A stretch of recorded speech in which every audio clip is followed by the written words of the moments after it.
హైదరాబాద్లో భారీ పేలుళ్లకు కుట్ర జరిగిందా? నిఘా సంస్థల నుంచి వచ్చిన సమాచారం పోలీసుల అప్రమత్తతతో హైదరాబాద్ పేలుళ్ల ముప్పు నుంచి తప్పించుకుందా? ఇప్పుడు ప్రశ్నలకు అవుననే సమాధానమే వినిపిస్తోంది. ఏపీ, తెలంగాణ పోలీసుల జాయింట్ ఆపరేషన్లో భాగంగా 2 ఉగ్రవాదులను అరెస్ట్ చేశారు. విజయనగరంలో సిరాజ్, హైదరాబాద్లో సమీర్ అనే 2 యువకులను అదుపులోకి తీసుకున్నారు. వీరిద్దరూ హైదరాబాద్లో పేలుళ్లకు కుట్ర జరిపినట్టుగా గుర్తించారు.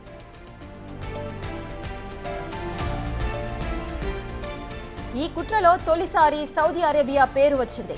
వీరికి ఈ బ్లాస్ట్ చేయాలని ఆదేశాలు సౌదీ అరేబియా కేంద్రంగా పనిచేస్తున్న ఐసిస్ మాడ్యూల్ నుంచి వచ్చినట్టు తెలుస్తోంది. అయితే వీరిద్దరికీ ఆదేశాలు ఇచ్చింది ఎవరు? ఏ సంస్థలు వీరికి డైరెక్ట్ చేస్తున్నాయి? వీరి వెనుక ఇంకా ఎవరెవరున్నారు? ఈ నెట్వర్క్ ఇంకా విస్తరించుందా అనే అంశాలపై ప్రస్తుతం ఫోకస్ చేశాయి దర్యాప్తు సంస్థలు.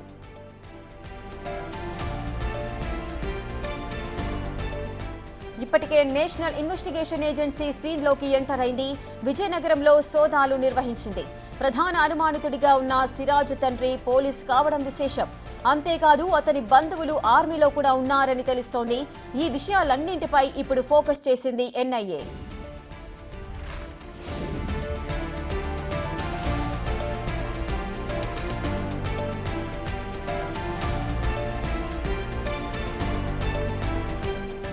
మొదట విజయనగరం పోలీసులకు అందిన సమాచారం ప్రకారం సిరాజ్ ఇంట్లో పోలీసులు తనిఖీలు చేశారు. అక్కడే బాంబు తయారీకి సంబంధించిన మెటీరియల్స్ కూడా లభించాయి. అల్యూమినియం పౌడర్, సల్ఫర్ పౌడర్ కూడా స్వాధీనం చేసుకున్నారు. సిరాజ్ను అదుపులోకి తీసుకుని విచారిస్తే హైదరాబాద్కు చెందిన సమీర్ పేరు బయటకొచ్చింది. వీరిద్దరూ చాలా రోజులుగా కాంటాక్ట్లో ఉన్నట్టుగా గుర్తించారు. సమీర్ రాడికల్ ఐడియాలజీకి సంబంధించిన పోస్టులను సోషల్ మీడియాలో పోస్ట్ చేస్తున్నట్టు గుర్తించారు.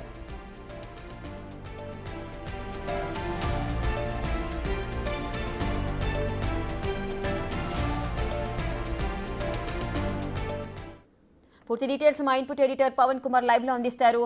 పవన్, హైదరాబాద్ లో భారీ పేలుళ్లకు కుట్ర జరిగిందని అనుమానాలు అయితే వ్యక్తమవుతున్నాయి. దీనికి సంబంధించి సిరాజ్, అదేవిధంగా ఇంకొక వ్యక్తి కూడా ప్లాన్ చేశారు. దీనికి సంబంధించి కూడా సౌదీ అరేబియా పేరు బయటకు వస్తోంది. ఏంటి అసలు ఏం జరుగుతోంది? దీనికి సంబంధించిన పూర్తి వివరాలు ఏంటి? తెలంగాణ కౌంటర్ ఇంటెలిజెన్స్ ఒక భారీ కుట్రనైతే భగ్నం చేశాయి. 2 వ్యక్తులు ఒక గ్రూప్గా ఏర్పడి ఇక్కడ విధ్వంసం సృష్టించడానికి కుట్ర పన్నారు. దానికి సంబంధించిన వివరాలను ఇప్పటికే కౌంటర్ ఇంటెలిజెన్స్ అధికారులు వెల్లడించారు. ఒకరు అటు విజయనగరం జిల్లా, ఆంధ్రప్రదేశ్ విజయనగరం జిల్లాకు చెందిన వ్యక్తి అయితే, మరో వ్యక్తి ఇక్కడ హైదరాబాద్ బోయిగూడకు చెందిన వ్యక్తి. ఎక్కడో విజయనగరం జిల్లాకు సంబంధించిన వ్యక్తి, ఇక్కడ హైదరాబాద్లో ఉన్న బోయిగూడ వ్యక్తి. వీళ్ళిద్దరు కూడా ఒకటే భావజాలం కలిగిన వాళ్ళు. అటు సిరాజ్ ఉర్ రెహమాన్, అట్లనే సయ్యద్, వీళ్ళిద్దరూ కూడా ఒకటే భావజాలం కలిగిన వాళ్ళు. వాళ్ళిద్దరూ తమ మతానికి జరుగుతున్న విషయాలను ఇన్స్టాగ్రామ్ వేదికగా పంచుకుంటూ ఉండేవాళ్ళు. అయితే వీళ్ళిద్దరూ కలిసి ఒక గ్రూప్ను కూడా ఏర్పాటు చేసుకున్నారు. అల్ హింద్ ఇతిహాదుల్ ముస్లిమిన్ అని, అహిమ్ అనే పేరుతోని వీళ్ళు తమ భావాలను ఆ సోషల్ మీడియా వేదికగా పంచుకునేవాళ్ళు. ఖచ్చితంగా రాబోయే రోజుల్లో ఇస్లాం రాజ్య స్థాపనకి ఏ రకంగా కృషి చేయాలనేది వీళ్ళ ఆలోచనగా ఉండేది. ఇదే విషయాన్ని ఒక గుర్తు తెలియని హ్యాండ్లర్ సౌదీ అరేబియా నుంచి గుర్తించారు. మ్యాజిక్ ల్యాంటర్ అనే ఒక యాప్ ద్వారా వీళ్ళ భావజాలాలను ఆయన గ్రహించాడు. వెంటనే వీళ్ళిద్దరిని కూడా అతను సంప్రదించాడు. ఈ ఎన్క్రిప్టెడ్ సోషల్ మీడియా మాధ్యమాల ద్వారా సంప్రదించాడు. ఇటువంటి మనం అనుకున్నది సాధించాలంటే ఇక్కడ ఏదైనా విద్రోహ చర్యలకు పాల్పడాలి, విధ్వంసాలకు పాల్పడాలంటూ వాళ్ళకి చెప్పడమే కాకుండా వాళ్ళకు కొంత అమౌంట్ కూడా వేశాడు. దాంతో గ్రూప్ 2 పరీక్షలకు ప్రిపేర్ అవుతున్న వంకతో విజయనగరం నుంచి ఆయన హైదరాబాద్ చేరాడు. హైదరాబాద్లోనే 2 కలుసుకున్నారు. వీళ్ళ గ్రూప్లో, అహిమ్ గ్రూప్లో కర్ణాటక, మహారాష్ట్రకు సంబంధించిన కొంతమంది వ్యక్తులు కూడా, యువకులు కూడా చేరారు. వెంటనే హైదరాబాద్లో భారీ పేలుళ్లకు కుట్ర పన్నారు. దానికి సంబంధించి కొంత పొటాషియం క్లోరైడ్, సల్ఫర్ వీటిని కొనుగోలు కూడా చేశారు. వాటిల్ని విజయనగరం జిల్లాలో అక్కడ వినియోగించి వాటిని పేల్చడానికి కూడా ఏర్పాట్లు చేసుకున్నారు. అక్కడ పేల్చి తర్వాత అవి సక్సెస్ అయితే టిఫిన్ బాంబులు తయారు చేసి హైదరాబాద్ నగరంలో ఆ బాంబులన్నింటినీ పేల్చాలనేది అక్కడ సౌదీ అరేబియా హ్యాండ్లర్ వీళ్ళకి ఇచ్చిన ఆదేశాలు. దాని ప్రకారమే వీళ్ళు చేయాలనుకున్నారు. కానీ ఇంకా ప్లాన్ పారకముందే అటు కౌంటర్ ఇంటెలిజెన్స్ అధికారులు వీళ్ళని గుర్తించి వెంటనే అదుపులోకి తీసుకోవడం జరిగింది. పవన్, అయితే పేలులకు సంబంధించిన ఈ మెటీరియల్ అంతా వారు ఎక్కడి నుంచి సేకరించారు? వాస్తవానికి ఇవన్నీ కూడా ఉగ్రవాదులకి రకరకాల శిక్షణ ఇస్తూ ఉంటారు. బయట నుంచి సౌదీ అరేబియా నుంచి ఎవరైతే హ్యాండ్లర్, గుర్తు తెలియని హ్యాండ్లర్ అని చెప్తూ ఉన్నారో అతను గుర్తించే పనిలోనే ప్రస్తుతం అటు కౌంటర్ ఇంటెలిజెన్స్ అధికారులు కావచ్చు, ఇప్పటికే ఆ ఎన్ఐఏ కూడా రంగంలో దిగింది. ఎన్ఐఏ అధికారులు కూడా ప్రయత్నిస్తూ ఉన్నారు.